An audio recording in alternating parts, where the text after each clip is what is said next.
Hi everyone, thank you so much for joining us today. My name is Manat Kaur and I am an Ashoka Young Changemaker Fellow. I'm here today with Marley Spooner, who is a team member at Teaching Matters, an organization which promotes education. Marley, thank you so much for being here with us today. Can you start by giving me an overview about Teaching Matters and the work that you do? Absolutely. Teaching Matters is a company or an organization, I should say, that is dedicated to equity for students through excellent teachers, regardless of their zip code. So, regardless of where a student lives in New York City or really in America, they should have access to excellent teachers. And we do that by providing professional development. In a pre-COVID world, we did that work both on site and virtually, and we were able to pivot in the time of COVID to being able to do the work virtually. Teaching Matters has 25 years history working in New York City, and we have been able to raise funds through really generous partnerships and just regular people, teachers, to sustain the organization throughout the pandemic and be able to transition our work to serve the needs of the teaching community. Um, And yes, so especially right now, you've distributed a lot of resources, educational resources. Can you tell me a little bit about what inspired you and the organization to really step up during COVID-19? absolutely. It happened really fast. You know, the announcement wasn't like we had time to prepare for this as a nation. New York City made the announcement on Monday that they wouldn't be returning to school the following Monday. And so like teachers had a week to prepare, like to start to be ready for online classes. A lot of these teachers didn't have experience working remotely. And if we weren't going to be able to go in schools anymore because like literally schools were closed and we were doing work on site, we had a team of consultants who they weren't going to have work to do. And so what could we do? And these people are highly just high caliber educators, and they have been working with teachers in schools across New York. And so we decided to develop the content and develop the resources. So we took kindergarten through 8th grade, subject by subject, and a team of over 30 consultants worked for 3 days, and they came up with the first week of content.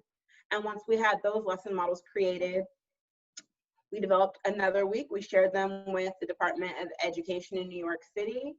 It ended up getting to the Chancellor's office in New York, and we decided that we could go ahead and continue producing these resources because they were of such value to teachers and they really expanded their capacity. It got picked up nationally outside of New York because these were free resources. Again, 2 weeks of lessons were available at this time across K through 8, all content and subject areas. And because they were online, people were sharing them. And we ended up seeing people in Texas and California and Washington and Vermont and Chicago using our resources. And we realized that they were helping teachers bridge this gap right now. They were ready to go and they could be not only used as is, but they could also be modeled and used as lesson plans going further. And then we realized that teachers needed additional resources, so we started a free webinar series. And so we've done 40 webinars since schools closed, and we try to offer 2 to 3 a week. And they are on a variety of subjects, from curriculum planning in a remote environment to working with ELL students and students with special needs in a remote environment, work on not having too much screen time for K through 2 students and for our early learners. So, I mean, really, it's an amazing resource that we're able to have and continue to run, and we'll continue to run that through the end of the school year. We are actually this afternoon, we're really excited to be launching a searchable content database. So all of the 7 weeks of content that we created, the over 300 lessons that are there, will be able to be searchable by grade and by subject area. So if a teacher or even a parent or an older sibling who has to help a younger sibling is like, I need something for second grade science, they can put second grade science in and resources will come up. We're expanding to also include like PE and wellness and physical health. We're looking at student social and emotional needs. We have a webinar on social and emotional learning now. Really That's how super to, cool. yeah. So it's just because we have these amazing education consultants that used to be at school on site working with teachers. Now they're behind a computer and they're continuing the work with teachers. And you mentioned that you did the first week of lessons in a timeline of 3 days. So what was that process like? How did you get reorganized and focus your mission now on COVID? Well, we have some really smart people, and we did exactly what we tell the teachers to do. We started collaborating, and the team got together using Google Docs and a lot of like Google Meet and being in Hangouts and talking through it and saying, okay, we know that we need to build to like this set of curriculum standards that the DOE had released. And how do we align the like work that we've been doing and you guys have been doing in your schools, and they comb the internet for resources. So whether that's YouTube videos or using Nearpod or Flipgrid or all these other resources where there's just so much content. So experts, these educational experts went through and searched all of this content and created lessons. And I mean, it was tireless work that's so appreciated. And I won't say that people didn't sleep, but there wasn't a lot of sleep. There was a lot of work going on. And once after that 3 days, then we were able to come up with a sustainable method to continue to create content. Wow, that seems quite stressful, to be honest.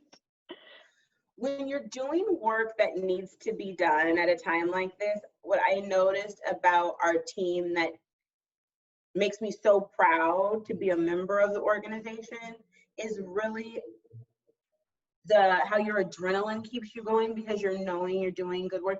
And I don't think that anyone who's working on it had the chance to even be stressed. It was Right. really so much about meeting this need that was like in this moment.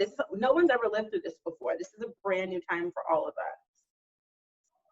And what was the importance of collaboration and teamwork to help you get everything up and running and now to continue growing your organization? Oh, it 100% wouldn't be able to be accomplished without people who can work really collaboratively in both an asynchronous and a synchronous environment. And I think the work that we did to create the content has really helped us develop the models to give teachers through professional development, saying, if you work collaboratively with your teams or with your students, this is how you create and this is how you develop and this is how you lesson plan when you can interact with your students. And this is how you can lesson plan for students to work independently. This is new. Every teacher right now is a first-year teacher. This isn't, if you were teaching for 30 years, you didn't teach like this before.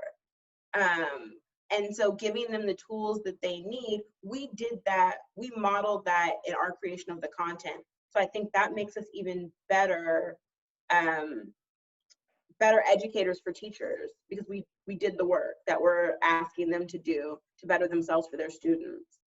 Absolutely. And what's some of the impact and the testimonials that you've received from both teachers and also students? So I wish I could have this graphic where I could share it with you, but the students made us signs that held up, grid by grid in Zoom saying, thank you so much. We love our work, and when they're saying our work, they're meaning the work that they're doing from these lesson plans, like the work that we're giving them. And I mean, the testimonials from teachers have just been heartwarming and kind of heartbreaking for them teachers across the country to not have the resources they need and this being 4 weeks in. 4 weeks in of schools being closed, saying, I just found your resources and they saved me. So happy that they saved them, but we don't need, teachers need to have access to resources. Right. And then the teachers who say, thank you so much. We took this on full hog for my entire 6th grade class. Or a social studies teacher who's like, I couldn't find like culturally responsive social study work where students saw themselves reflected in the context, which is something that we're committed to. We're committed to equity. And so we want to make sure that all students, all different learners are included and they see themselves, whether it be social studies or a math problem or science, definitely across ELA. Like, it's just super important for teachers to understand that you have to pay attention to those same things that you were paying attention to in the classroom when you're on a screen. Right. And what is the power of community in a time like this to uplift the teachers and the students?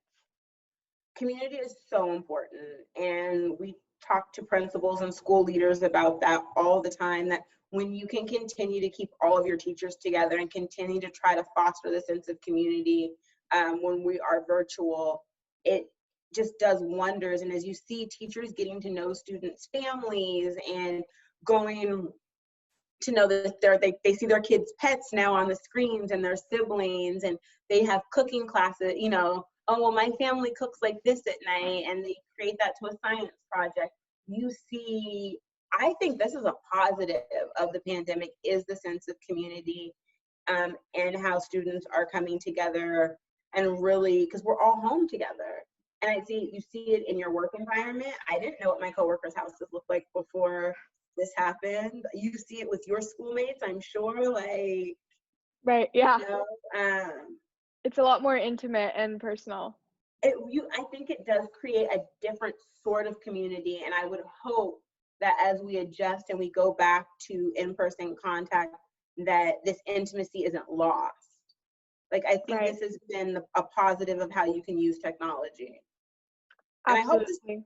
And I hope the integration of technology isn't lost. Like, this is important to really bring in some of the innovation processes that you have. And there are a demographic of students who this is healthy for. They weren't thriving in a social setting, and they're able to work at their own pace and not have some of the in-classroom distractions. And we do recognize that there are students where this is extremely difficult because they don't have the proper access to technology.